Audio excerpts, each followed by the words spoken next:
किसी ब्राह्मण को यदि या ब्राह्मण के बालक को खीर का भोजन करा दिया जाए, और यदि ये भी नहीं करा सकते तो सोमवार के सोमवार शाम के समय अगर बेलपत्र के पेड़ के नीचे घी का दिया लगाकर आए, 5 सोमवार लगाकर आइए, अपने आप लक्ष्मी में बरकत बनना चालू हो जाती है, संपदा बढ़ना चालू हो जाती है। क्यों?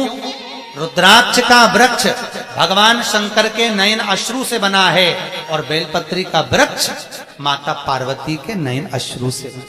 इसलिए बेलपत्री के पेड़ के नीचे शाम को दिया लगाने से लक्ष्मी की प्राप्ति होती है। व्यापार नहीं चलता तो लक्ष्मी आती है, कहीं पैसा डूब गया तो लक्ष्मी प्राप्त होती है। हजारों लाखों गुना पुण्य बेलपत्री के पेड़ के नीचे की मिट्टी का शिवलिंग बनाकर पूजन करने से प्राप्त हो जाता है।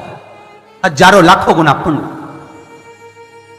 जिस लड़का लड़की का विवाह नहीं होता, बेलपत्री के पेड़ के नीचे शिवलिंग का निर्माण कर कर, उसका पूजन कर कर, आराधना कर कर, घी का दिया लगाकर शंकर भगवान के शिवलिंग का विसर्जन शाम के समय करे।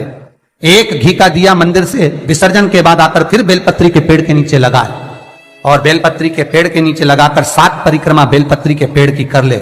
झोली पसार कर प्रणाम करके बेलपत्री के पेड़ के नीचे की मिट्टी को सिर पर लगा ले और चले जाए। 3 से 4 महीने के अंदर उसका विवाह पक्का हो जाता है। महाराज, ये साधारण नहीं है। लक्ष्मी तू इसके नीचे निवास है, इस बेलपत्र के नीचे तेरा निवास है, तो यहां रहे। पहले भी कथाओं में करा है, कैसी भी रोग हो, कैसी भी बीमारी हो, बस निवेदन इतना है, अगर ज्यादा बीमारी घेर कर रखी है, 1 लोटा पानी, कलश में जल, थोड़ा दूध, और जो व्यक्ति बीमार है उसका वस्त्र उस लोटे को छूला, एक बेलपत्र उसमें पटक दो, और शंकर भगवान पर, शिवलिंग पर, कोई भी शिवलिंग जो मंदिर में हो, चाहे वो गुप्तेश्वर शिवलिंग हो, कुबेरेश्वर हो, महेश्वर हो, बटकेश्वर हो, पिपलेश्वर हो, नर्मदेश्वर हो, सोमेश्वर हो, नागेश्वर हो, धनेश्वर हो, हरीश्वर हो, कोई भी शिवलिंग जो आपके नजदीक में हो, जो मंदिर आपके पास में, 1 लोटा पानी ले जाकर जो बीमार है उसके नाम से नाम और गोत्र बोलकर शंकर को समर्पित कर दो। महाराज, मुझे पूर्ण विश्वास है मेरे शिव पर, आराम लग जाएगा। लगभग आधा घंटा, 1 घंटा, 2 घंटे। शंकर को 12 महीने शिवरात्रि आती है, हर महीने शिवरात्रि आती है। किसी भी महीने की शिवरात्रि को यमुना का जल और गंगा का जल दोनों एक साथ जब चढ़ाते हैं तो मनुष्य की मनोकामना 3 महीने के अंदर पूरी हो जाती है। महाराज, 3 माह। इसलिए आज भी लोग मानसी गंगा के तट पर जो चकलेश्वर महादेव हैं, उनको जल चढ़ाने के लिए यमुना जी का जल कावड़ में भर कर ले जाते हैं। कावड़ में कहां लेकर जाते हैं? चकलेश्वर महादेव पर। यमुना मथुरा से जल गोवर्धन लेकर जाते हैं चकलेश्वर महादेव, चकलेश्वर महादेव यमुना का जल लेकर जाते हैं।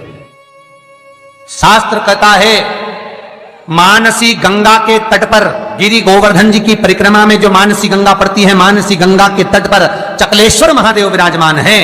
यमुना जी का जल भरकर जो प्रदोष के दिन चकलेश्वर महादेव को 3 बेलपत्र, 1 शमी का पत्र उसमें कलश में डालकर, 7 चावल के दाने उसमें डालकर, जिस व्यक्ति से पैसा लेना हो वो नहीं दे रहा हो, रुपया अड़ गया हो, कहीं व्यापार में डूब गया हो, धन नहीं आ रहा हो, वो जल जो शंकर जी को, चकलेश्वर महादेव को समर्पित कर देता है, उसका धन गया हुआ 6 महीने के अंदर उसके पास वापस प्राप्त हो जाता है।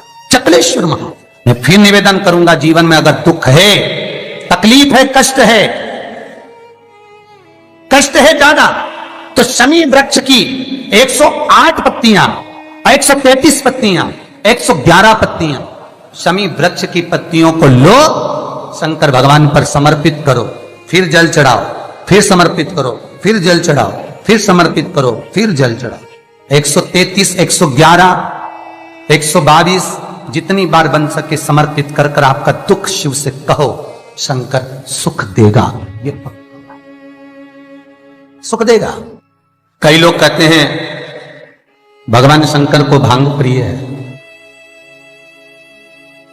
शिवरात्रि के दिन लोग रात भर भांग घोट घोट के शंकर भगवान का नाम ले लेके खूब पीते और बदनामी मेरे भोलेनाथ की करते कि शंकर जी का प्रसाद है। जितने लोग कहते हैं कि शंकर को भांग प्रिय है, कहीं एक जगह पर शिव महापुराण में लिखा हुआ बता दो कि शंकर को भांग प्रिय है, कहीं एक जगह पर। और शिव पुराण जाने दो तो लिंग पुराण के अंदर बता दो, कहीं पद्म पुराण में, अग्नि पुराण में, नर्मदा पुराण में, भविष्य पुराण में, नारद पुराण में, बरहा पुराण में, जहां तुमको मिल जाए वहां लिखा हुआ बता दो कि शंकर को भांग प्रिय है। तो फिर क्यों देवता का नाम बदनाम करना? कई लोगों ने शंकर जी के ऐसे ऐसे फोटो बना रखे कि शंकर जी गांजा पी रहे हैं। ओ भैया, पीना तुमको है, नाम उसका बदनाम कर दो। कई जगह पर भगवान शंकर के ऐसे चित्र बना दिए कि शिव को भांग की प्रियता है। बेलपत्र यदि लक्ष्मी प्रदान कर रहा है, बेलपत्र यदि आपको संपदा प्रदान कर रहा है, तो शमी पत्र आपको वैभव प्रदान कर रहा है। शमी पत्र आपके जीवन में सुख का अनुभव करा रहा है। शमी पत्र आपके जीवन में अटके हुए काम को सिद्ध करा रहा है। वैभव, कार्य सिद्धि, सुख, ये शमी पत्र प्रदान करता है। इसीलिए बेलपत्र तो केवल भगवान शंकर को चढ़ती है, बेलपत्र गणेश जी को चढ़ती है, देवी को बेलपत्र, पर शमी पत्र एक ऐसा पत्र होता है, 33 कोटि देवता शमी पत्र को पाने के लिए, 33 कोटि देवता शमी पत्र के सुख का आनंद पाते हैं। ऐसा 33 कोटि देवता। शमी का पौधा कब भगवान शंकर के शरीर से प्रकट हुआ? बेलपत्री का पौधा तो माता पार्वती के नैन अश्रु से प्रकट हुआ। रुद्राक्ष का पौधा भगवान शंकर के नैन अश्रु से प्रकट हुआ। और शमी का जो पौधा है वो उमा और महेश, जब माता पार्वती का एक अवतार हुआ था, उमा अवतार, जब माता पार्वती उमा अवतार लेकर प्रकटी थी, तब भगवान शंकर महेश्वर बनकर प्रकटे थे।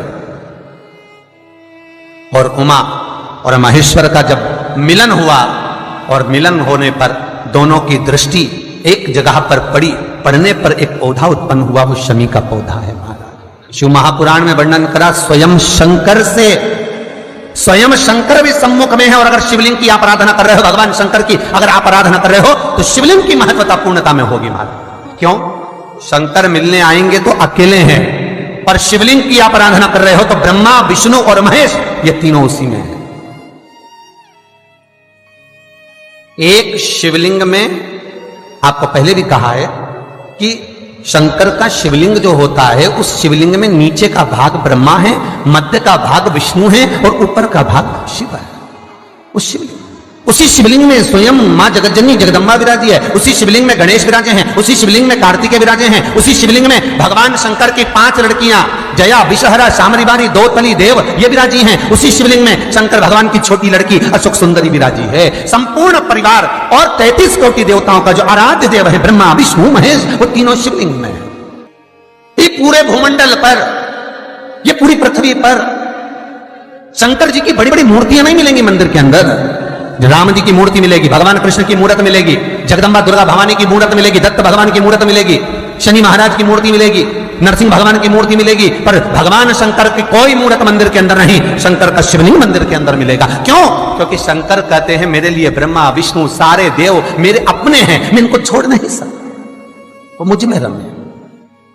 पार्वती मैया कहती है भोलेनाथ में समा। दुनिया के लोग कहते हैं, मेरे पास में अभी कुछ समय पहले नारद जी आए थे, नारद जी ने कहा क्यों उस भंगेड़ी से शादी करते हो, क्यों उस गंजेड़ी से शादी करते हो?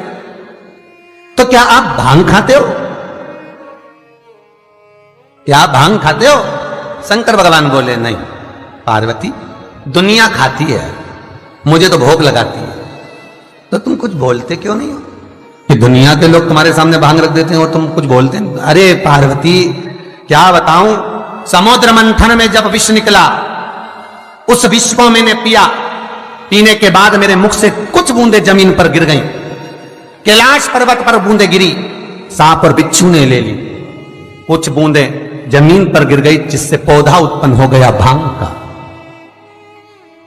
कोई दर्शन करने कैलाश पर आ गया, भांग लगी हुई देखी तो काट काट के ले गया, मेरे चरणों में पड़ी थी तो सोचा प्रसाद होगा, ले गया, घोट घोट के मेरे को भी पिलाए, खुद भी पी गया।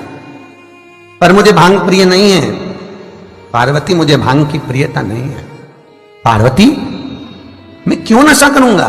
तो पार्वती बोलती है दुनिया के लोग कहते हैं आप तो नशे ले हो। भगवान शंकर बोले हाँ नशा तो करता हूं, पर किसका? राम नाम और कृष्ण नाम का। शंकर जी की कथा कहती है कि भांग घोट के, भांग पी